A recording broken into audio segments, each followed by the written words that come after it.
My Monster, written by Amanda Noll, illustrated by Howard McWilliam. Tonight when I looked under the bed for my monster, I found this note instead. Gone fishing. Back in a week. Gabe. What was I going to do? I needed a monster under my bed. How was I supposed to get to sleep if my monster was gone? I tried to sleep, but it wasn't the same without Gabe. I missed his ragged breathing, his nose whistling, the scrabbling of his uncut nails. How would I ever get to sleep without Gabe's familiar scary noises and his spooky green ooze? It was no use. Gabe would be gone for a week, and I just had to have another monster. I climbed quietly out of bed so my parents wouldn't hear me. Grown-ups have some strange ideas about monsters under beds. I knocked on the floorboards, then scrambled back under my covers. I waited nervously. Would a new monster appear? What would he be like? Would his snorting be as cheerful as Gabe's? When I heard some creaking under my bed, I knew that the substitute monster had arrived. Good evening, Said a low, breathy voice. My name is Herbert, and I will be your monster for the evening. Herbert? What kind of name is that for a monster? You don't sound scary at all. Have you ever scared a kid before? Well, no, but I've read all the best books on the topic. Do you have long teeth and scratchy claws? I asked.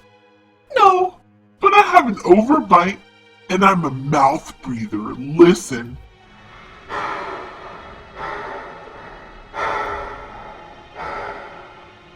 Herbert's panting was kind of scary, but it wasn't enough for me. Listen, Herbert, I'm sorry. I just don't think this is going to work. It's nothing personal, but I really need a monster with claws. Picky, picky. Herbert complained. As you wish. I'll go. There was some more creaking. Then Herbert was gone. Some scratching warned me that a second monster had appeared. Good evening, he said in a high, silky voice. My name is Ralph. I understand you need a monster with claws. If you would please lean over, I will hold out an arm for inspection. I crouched on the edge of the bed, hoping to see a horrible, shaggy arm with sharp, ragged nails.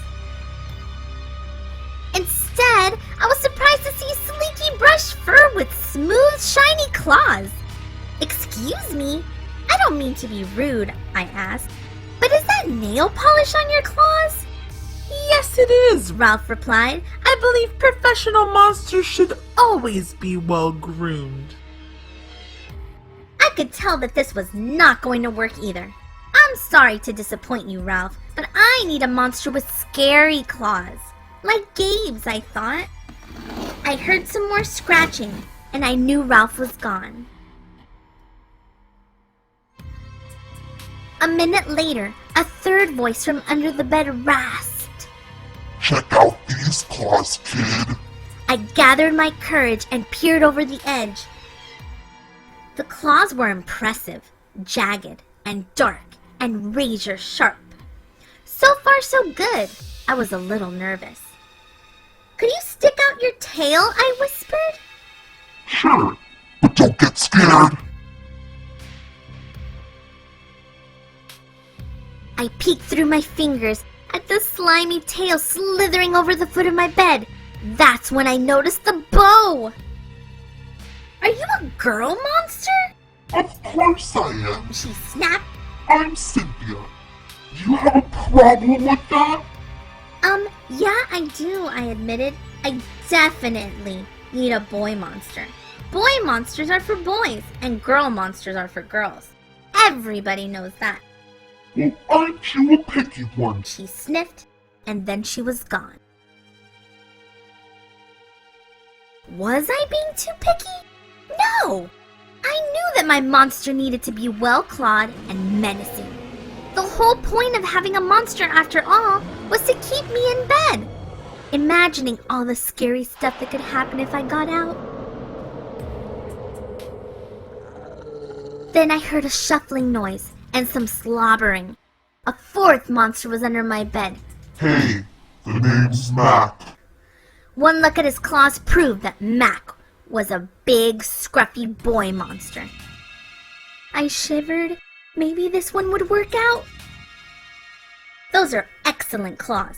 But do you have a long tail? I leaned over to see. No, my tail is stumpy, Mac slurped. but I do have an unusually long tongue. Why would I be afraid of a long tongue? I asked. Oh, I don't know. He said, trying to sound terrifying. You never know when I might lick you! I fell back on the bed laughing. Well, if you're not even going to try to work with me, Mac whined.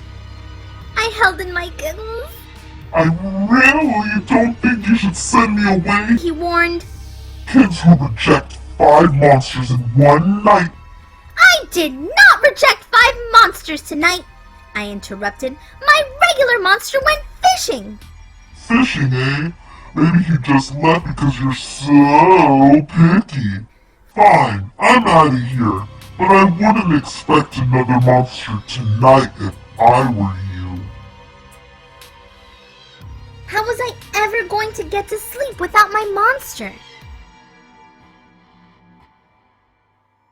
I was surprised to hear more creaking under the bed. Loud creaking, with scratching. I thought no more monsters were going to appear tonight, I said. Sorry I'm late, kid. Whew, it was Gabe, I thought I would enjoy fishing, but I didn't. he explained. Those fish scare too easily.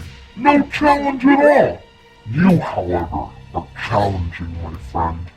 You're almost too old to be afraid of monsters. You keep me on my toes. Ah, toes. A delicious snack. The bed quivered as Gabe's stomach rumbled with hunger. Now, if you don't mind, I'd like to start the evening with an ominous puddle of drool. I peeked over the edge of the bed. Green ooze spread soundlessly from underneath.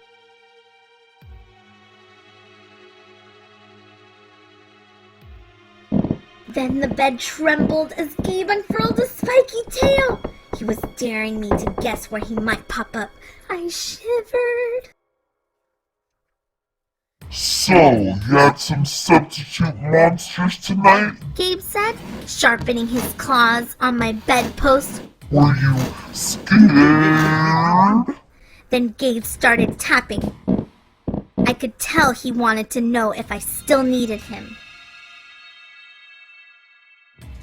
No other monster can scare me like you, I giggled, diving under my covers and pulling them up tight. Through the blanket, I heard Gabe's soft, comforting snorts. Ha! I knew it. We're made for each other. He growled. When my blanket started to slip off the bed, I knew Gabe was ready to eat. Now if you could please stick out your foot, He said. I'd like to nibble your pinky.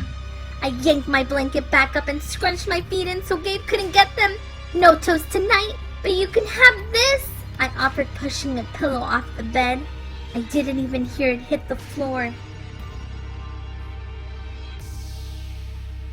Gabe was back. The ooze was perfect. Everything was back to normal.